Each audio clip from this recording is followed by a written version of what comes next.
ചേച്ചി, എന്താ അപ്പു? ടീച്ചറെ പറ്റിയൊരു ലേഖനം വന്നിട്ടുണ്ട്, അത് തരാമെന്താ? നന്നായി മോനെ. എന്നാ ഞാൻ പോട്ടെ. ഒരു മിനിറ്റ്, ഇതൊന്ന് പിടിച്ചേ.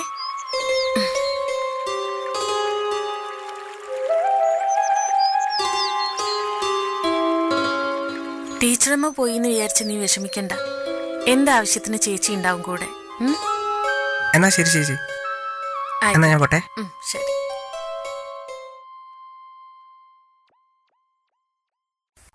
പത്മേ, പത്മേ, താനിതെവിടെയാണോ? എത്ര നേരായി വിളിക്കുന്നത്? ഒരു ചായ തരൂന്ന്.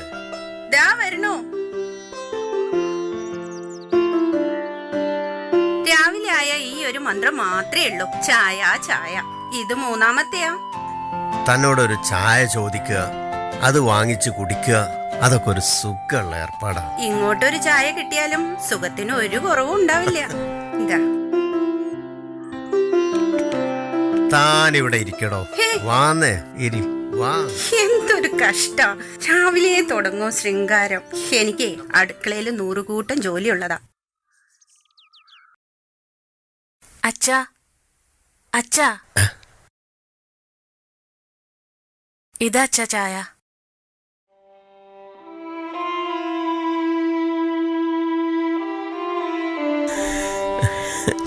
അച്ഛാ, അമ്മ പോയി, നമ്മളത് ഉൾക്കൊണ്ടേ പറ്റുള്ളൂ. ചായ കുടിക്ക്. എന്താ അച്ഛാ കുട്ടികളെ പോലെ? എടാ, ജോൾസിന്റെ ഫീസ് എത്രയാണെന്നറിയോ? അയാൾക്കൊക്കെ വലിയ ഫീസാടോ. 250 250? നമ്മൾ രണ്ടാളും കയറിയിട്ടോ ഒരു 500 കൊടുക്കേണ്ടി വരും. എൻ്റെ അടുത്തുള്ളതാണെങ്കിൽ 500 ആണ് അതിന്. ഓ, എന്നാൽ 500 പോയത് തന്നെ. ബാക്കി കിട്ടോ? ആ, എവിടുന്നില്ലേ? ഇയാളുടെ കയ്യിൽ നിന്നോ? മോളെത്ര ഫീസ് കൊടുക്കണ്? എത്ര കൊടുക്കണ്ടേന്ന് അറിയില്ല. ഞങ്ങൾ രണ്ടുപേരും കൂടി 500 കൊടുക്കണേ. മോളൊരു 250 കൊടുത്തു. അത്ര മതിയല്ലേ? എവിടുന്നാ വരണേ? കുറച്ച് ദൂരം, വയനാട്ടിൽ. വയനാട്ടിൽ നിന്നോ? ഈ ജോൽസിനെ പറ്റി കേട്ടിട്ട് വന്നതായിരിക്കും അല്ലേ? കേട്ടിട്ട് വന്നതാണ്. ഞാൻ പറഞ്ഞിട്ടുള്ള വഴിപാടുകളൊക്കെ കൃത്യമായി ചെയ്തോളൂ. ഓ, അങ്ങനെ ആയിക്കോട്ടെ. വേറെ വല്ലതും ചെയ്യേണ്ടതായിട്ടുണ്ടോ തിരുമേനി? ആദ്യം ഇത് ചെയ്യൂ, എന്നിട്ട് വരൂ. ശരി, അപ്പൊ നോക്കാം. ഓഹോ, ഓ, അച്ഛാ, അച്ഛാ, എന്താ മോളെ? നോക്കച്ചാ, ഇത് നോക്കച്ചാ. ഇത് മേലേക്കാവിലെ പൂരം കൊടിയേറിയതല്ലേ? അച്ഛാ, അമ്മ നോക്കച്ചാ. അമ്മയോ? അമ്മ മരിച്ചിട്ട് 1 മാസമായി. ഇത് ഇന്നത്തെ പത്ര. ഇതിലെങ്ങനെയാ അച്ഛാ അമ്മ? അമ്മയാ? അതെ അച്ഛാ.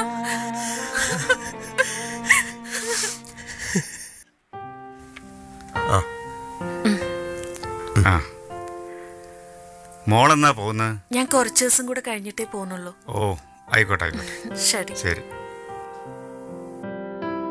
മാഷേ, ഞാൻ പറയുന്ന ഒന്ന് കേൾക്കോ. ഇത് തമാശക്കളിയല്ല. നമുക്കൊരു ജോത്സ്യനെ കാണാം. ജോത്സ്യനോ? അതൊന്നും ശരിയാവില്ല മാഷെ. ഒന്നാമത് എനിക്ക് അതിലൊരു വിശ്വാസമല്ല. തുറന്നു പറയാലോ. ഞാൻ പോയതാ. നമ്മുടെ രാമകൃഷ്ണൻ പണിക്കര് പറഞ്ഞാൽ അച്ചട്ടാ. ആരും അറിയില്ല. പോവാം.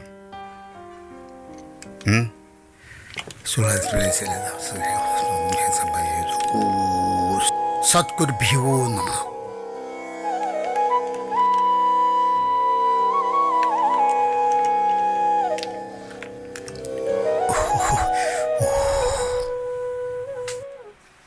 പറയുന്നതിലൊന്നും തോന്നരുത്. കിട്ടിയ രാശി ശുഭകരമല്ല. ഭാര്യാവിയോഗം കാണുന്നുണ്ടല്ലോ. കൂടാണ്ട് കഴിയില്ല.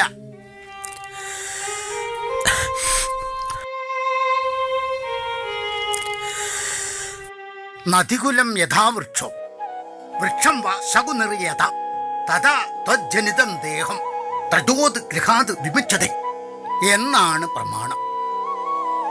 പുഴക്കരയിലെ മരം നദീജല പ്രവാഹം കൊണ്ട് കടപൊഴുകി വീഴുന്നത് പോലെ, പക്ഷികൾ യഥേഷ്ടം മരങ്ങൾ വെടിയുന്നത് പോലെ സംസാരത്തിൽ നിന്നും ജീവൻ മുക്തനായിത്തീരുന്നു. അസ്ഥികളാകുന്ന തൂണില് ഞരമ്പുകളാകുന്ന കയറുകൊണ്ട് ബന്ധിച്ച് മാംസവും രക്തം കൊണ്ട് തേച്ചു മിനുക്കിയതും ജരാനരകൾ ബാധിക്കുന്ന ശരീരത്തിൽ നിന്നും ജീവന് മുക്തി നേടിയേ തീരൂ. ഗരുഡ പുരാണം പറയുന്നു, 24 മണിക്കൂറിൻ്റെ ഉള്ളിൽ യമകിങ്കരന്മാര് ജീവനെ മരണ വീട്ടിൽ തിരിച്ചെത്തിക്കുന്നു. സംസ്കാരം കഴിഞ്ഞിട്ടില്ലെങ്കിൽ അത് സ്വശരീരത്തിൽ കയറാൻ പരിശ്രമിക്കുന്നു. കഴിയാതെ വരുന്ന പക്ഷം പ്രിയപ്പെട്ടവരെ തൊടാനും സംസാരിക്കാനും ശ്രമിക്കും. അതിനും കഴിയാതെ വരുമ്പോഴാണ് വീടിന് ചുറ്റും അലറിക്കരഞ്ഞുകൊണ്ട് നടക്കുന്നത്. പിന്നെ പിണ്ടസമർപ്പണത്തിലൂടെ, കർമ്മങ്ങളിലൂടെ അതിന് ശരീരം ലഭിച്ച് പ്രേതയോനിയിൽ നിന്നും പിതൃലോകത്തേക്ക് യാത്രയാവുന്നു. നിർഭാഗ്യവശാല് അതിവിടെ ഉണ്ടായിട്ടില്ല. അലഞ്ഞു നടക്കുക, എവിടെയും പോയിട്ടില്ല. നിങ്ങളുടെ കൂടെ തന്നെയുണ്ട്.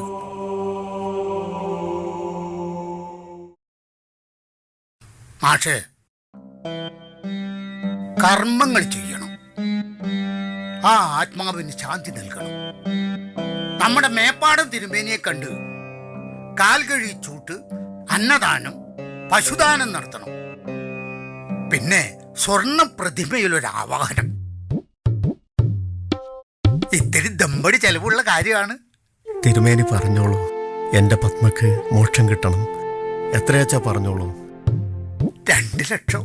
ശരി.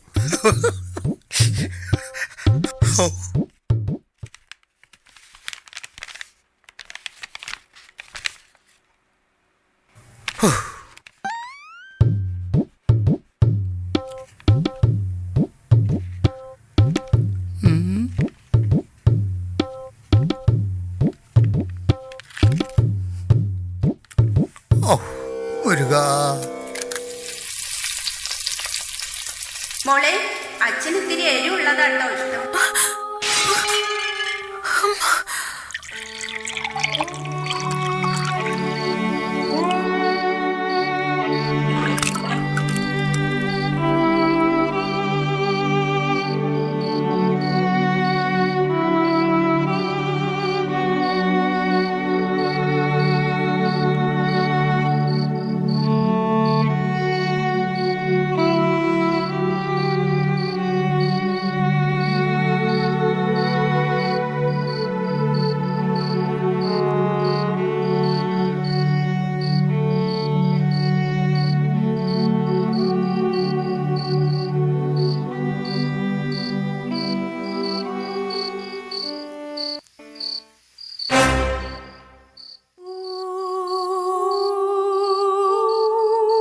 ഹരിയേട്ടാ, മതി.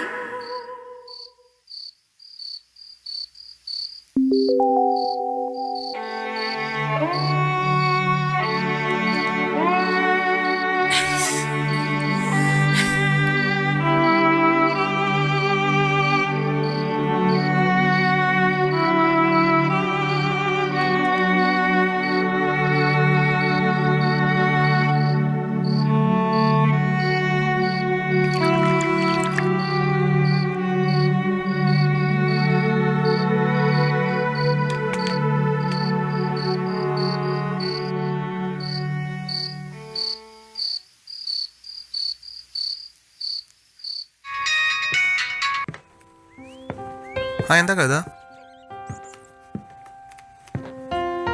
എന്തുപറ്റി? ഓക്കെ, ഞാൻ നോക്കിയിട്ട് വരാം. ശരി.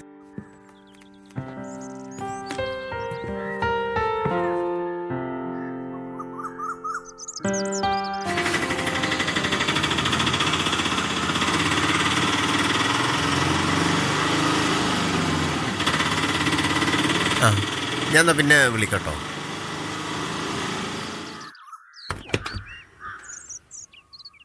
ആ മാഷേ. ആ അനന്തു. അനന്തു, ശരത്ത് പാടാ. ഹായ്. കവിത, വാ. മോള്. പാടി. സാർ, ആ, നിങ്ങൾ നടന്നോളൂ. സാർ ടീച്ചർ മരിച്ചു. ടീച്ചറെ പരിചയമുണ്ടോ? ആ പരിചയമുണ്ട്. കോളേജിൽ എൻ്റെ പ്രീ ഡിഗ്രിക്ക് പഠിപ്പിച്ചിട്ടുണ്ട്. പേരെന്താ? സമീർ. സമീർ അകത്തേക്ക് ഇല്ല വരില്ല. സാർ, ഇപ്പം സമയമില്ല, പിന്നെ വരാം. എന്നാ പിന്നെ വരൂ, ആയിക്കോട്ടെ. കാണാം. ശരി സാർ.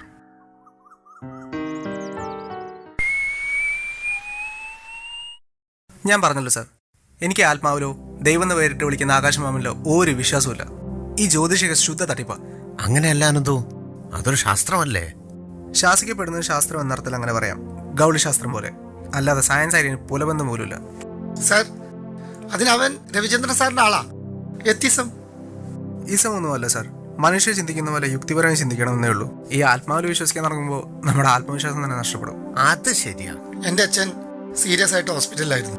ഒരു ചൊവ്വാഴ്ച വൈകുന്നേരം അച്ഛൻ്റെ ജാതകമായിട്ട് ഞാനും എൻ്റെ ഒരു സുഹൃത്തും കൂടി ഒരു ജ്യോത്സ്യനെ കാണാൻ പോയി.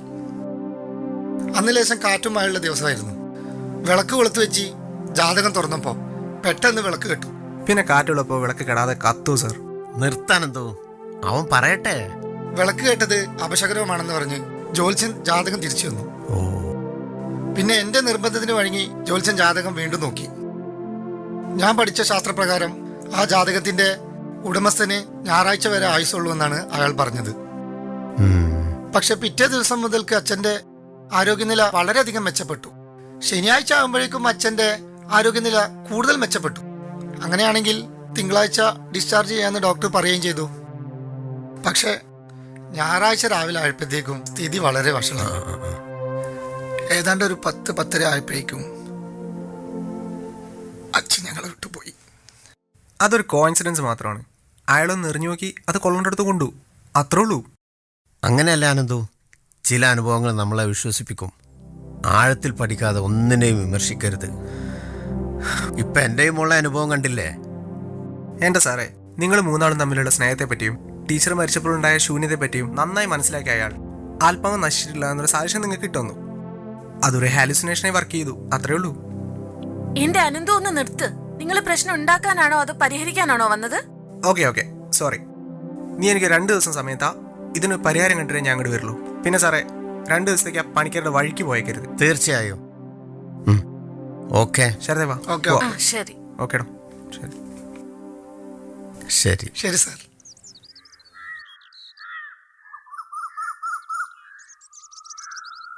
എന്തോന്നാണ് നീ ഇങ്ങനെ ആലോചിച്ചോണ്ടിരിക്കുന്നേ? എടാ, എനിക്കിതൊക്കെ അവിടെ ആലോചിച്ച് തലയിൽ വണ്ട് പോണത്. എന്നാ ആളിയാ അതിനെ ഒന്ന് തുറന്നു വിട്, ഞങ്ങളും കൂടി ഒന്ന് കാണട്ടെ. അളിയാ, ഈ ഫോട്ടോ വന്നത് കേരളഭൂമി പത്രത്തിലല്ലേ? അതെ. അതിന്റെ ഫോട്ടോഗ്രാഫർ ഇവന്റെ ഫ്രണ്ട് അല്ലേ? ആര്? അനീഷോ? അനീഷ് നമ്മുടെ ശംഖ് ഫ്രണ്ട് അല്ലേ? എന്നാ എടുത്ത് വിളിക്കടാ.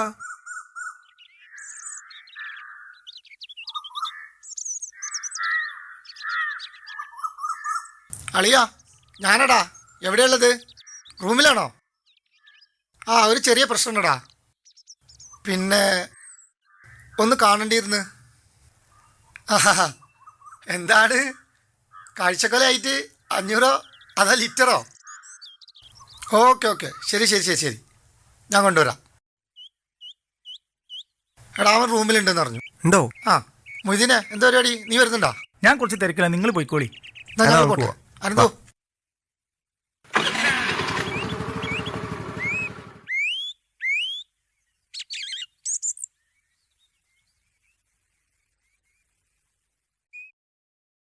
എന്താടാ പ്രശ്നം? എൻ്റെ ഒരു സുഹൃത്തിൻ്റെ പ്രശ്നമാടാ. ആ, അനീഷ്, ഇതെൻ്റെ ഫ്രണ്ട് അനന്തു. ഹായ്. അവര് വല്ലാത്തൊരു മാനസികാവസ്ഥയിലാണ് പോകുന്നത്. വളരെ സ്നേഹത്തോടു കൂടി കഴിഞ്ഞിരുന്ന ഒരു ഫാമിലി ആയിരുന്നു അവർ. അച്ഛനമ്മ പ്രൊഫസർമാരായിരുന്നു. അതിൻ്റെ ഇടയിൽ അമ്മ പെട്ടെന്ന് ഹാർട്ട് അറ്റാക്ക് വന്നു മരിച്ചുപോയി. അതിൽ അവരാകെ വിഷമിച്ചു. അതിനിടയ്ക്കൊരു സംഭവം ഉണ്ടായി. അവർ മരിച്ചിട്ട് ഒരു മാസത്തിന് ശേഷം അവർ ക്ഷേത്രത്തിൽ തൊഴുതുകൊണ്ടിരിക്കുന്ന ഫോട്ടോ പത്രത്തിൽ പബ്ലിഷായി. അതൊരു വലിയ വിഷയമായി. അതവരുടെ മനസ്സിന് ഭയങ്കര വിഷമായി. ആരുടെ നിർബന്ധപ്രകാരം അവരൊരു ജ്യോത്സ്യനെ കാണാൻ പോവുകയും ചെയ്തു. ഏതാണ് പത്രം? നിന്റെ പത്രം തന്നെ, കേരളഭൂമി. ഇതാ നോക്ക് വാർത്ത. കേരളഭൂമിയോ? ഇതാ.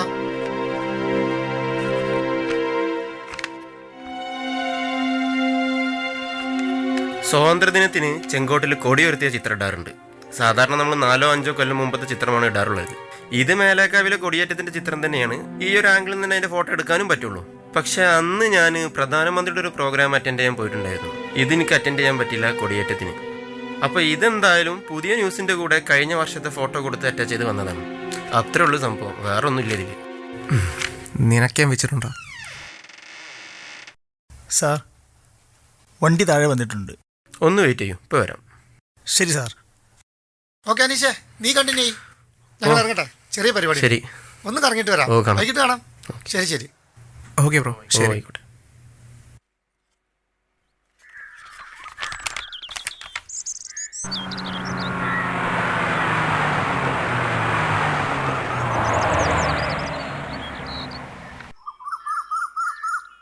അനന്തു, ആ നിങ്ങൾ അവിടെ ഇരിക്ക്, ഇത് ഞാൻ ഹാൻഡിൽ ചെയ്തോളാം. ശരി സാർ.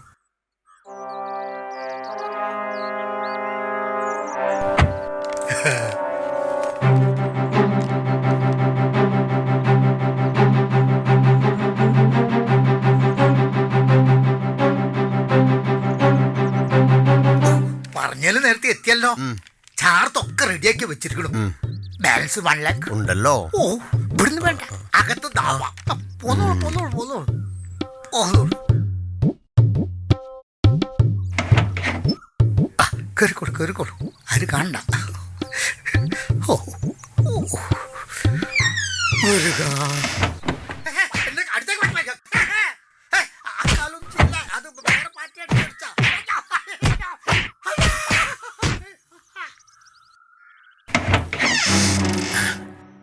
ഒരു കോപ്പിലെ ജോത്സ്യൻ. എന്താ സംഭവം? എന്താ സാറേ, ചാർത്ത് കിട്ടിയോ? ശരിക്കും ശരിക്കും ചാർത്തി ഞാൻ അവന്. ഇത് നിങ്ങളുടെ ട്രസ്റ്റിന് ഇരിക്കട്ടെ, എൻ്റെ ആഹാ. പത്മയുടെ വക. ബാ കേറ്. Thank you sir. അനന്തു, ഞാനും തന്നെ പോലെ ഒരു എത്തിസ്റ്റായോ എന്നൊരു സംശയം.